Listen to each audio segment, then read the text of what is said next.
Hoy guys! Gising na ba ang lahat? Nandito tayo ngayon sa isa sa pinaka-aesthetic na spot sa buong Japan.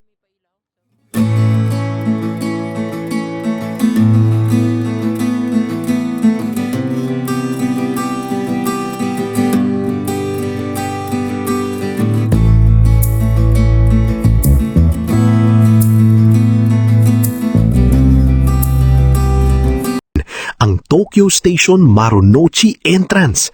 Tignan nyo naman, para tayong nasa Europe pero nasa gitna tayo ng Tokyo. Ang ganda, di ba? Grabe yung architecture dito.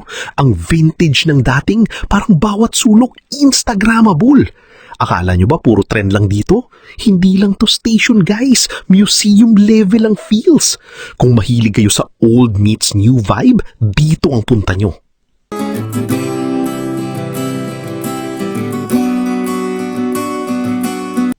Siyempre, bago tayo lumipad sa next destination, baka mag-ekiben muna tayo sa loob o kaya silip sa Character Street. Pero for now, i-enjoy muna natin tong view na to. Solid, di ba? Ramdam na ramdam ko yung pagka-main character ko rito. O siya, tara na sa loob. Like and follow for more Japan ganaps. Kita-kits sa susunod na kato. Bye!